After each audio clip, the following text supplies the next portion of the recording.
본문은 잠시 화제를 돌려서 유다 왕들의 즉위와 그들의 이제 통치에 대한 간략한 평가를 기록하고 있습니다.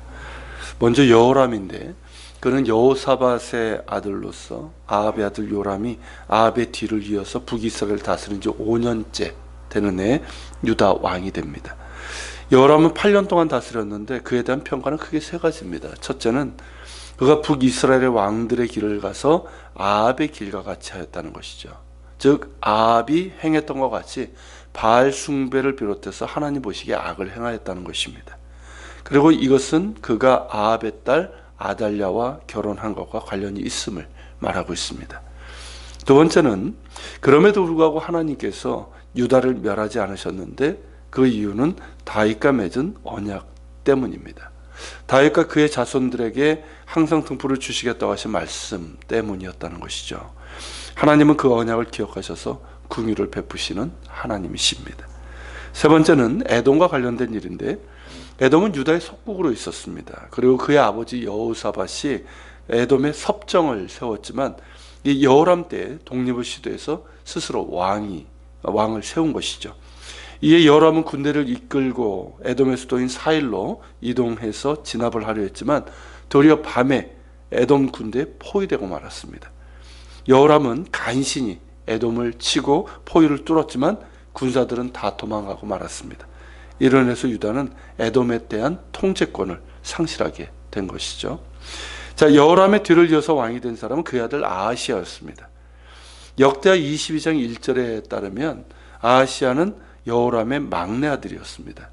그런데 이전에 아라비아 사람들을 중심으로 구성된 그 약탈대인 것 같습니다. 그들에 의해서 그의 모든 형들이 죽었습니다.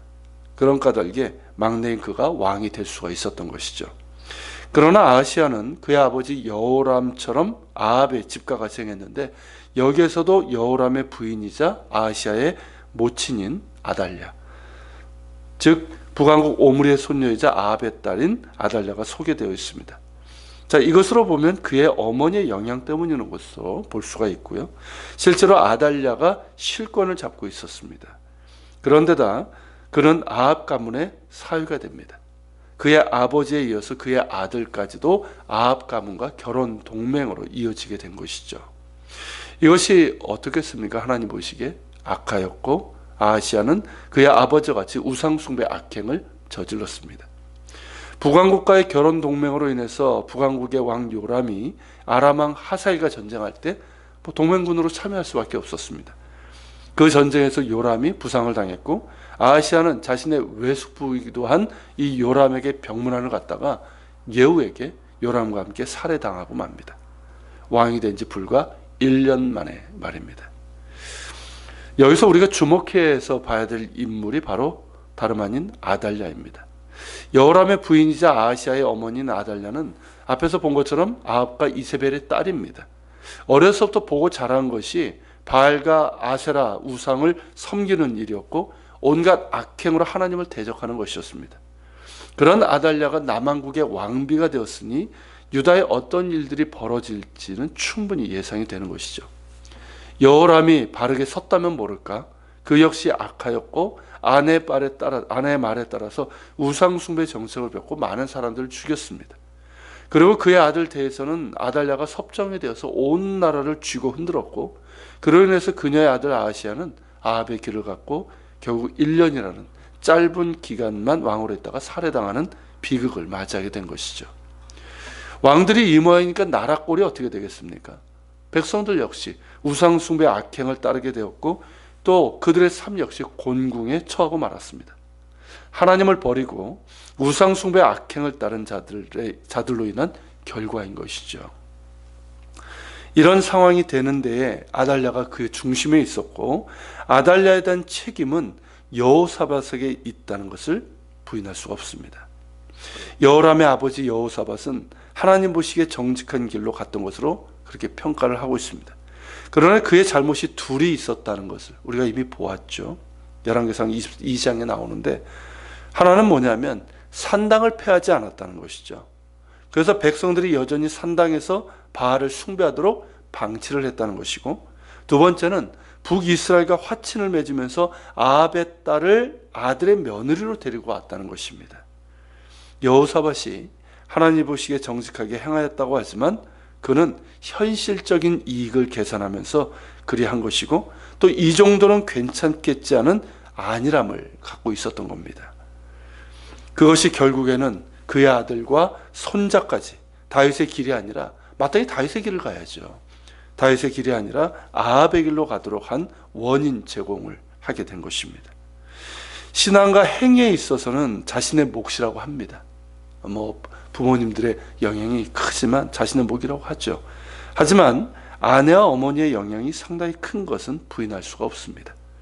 그런 까닭에 우리는 하나님을 믿는다고 하면서도 눈에 보이는 현실적인 이익을 추구하거나 이 정도는 괜찮겠지 하는 영적인 안일함이 어떠한 결과를 낳는지를 기억하면서 하나님 앞에 바르고 옳은 선택을 하고 또 하나님 보시기에 온전하고 기쁘신 길로 행할 수 있기를 다짐하고 또한 주의해야 할 것입니다.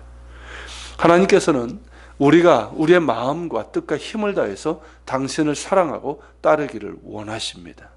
그리할 때 하나님의 크신 은혜와 복이 따를 뿐만 아니라 우리 자신이 참된 평화와 행복을 누리며 하나님의 사람으로 바르게 설 수가 있습니다. 같이 기도합시다. 오늘 말씀을 기억하면서 기도합시다. 주님, 유다 왕 여호람과 아하시야를 보았는데 참 그들이 다윗의 길로 하지 않냐고 아합의 길을 갑니다. 그런 데는 그들 자신의 잘못도 있겠지만 그의 어미 그리고 그의 아버지, 특별히 그의 아버지 여호사밧의 영적인 안일함, 또 현실적인 이익을 추구했던 그 모습 가운데 있는 줄 압니다. 하나님, 이것을 우리가 거울로 삼아서 우리가 하나님을 믿는다고 하지만 하나님 눈에 보이는 현실적인 이익에 쫓아가서 안목의 정욕과 하나님 육신의 정욕과 이생의 자랑을 쫓아가는 일이 없게 하여 주옵소서. 이 정도는 괜찮겠지 않은 영적인 안일함에 빠지지 않도록 도와주옵소서. 우리의 온 마음을 다해서 온 뜻을 다해서 하나님을 사랑하게 하시고 또 주님과 동행하는 우리가 되게 하여 주시옵소서. 이 말씀을 기억하며 기도하며 나갑시다.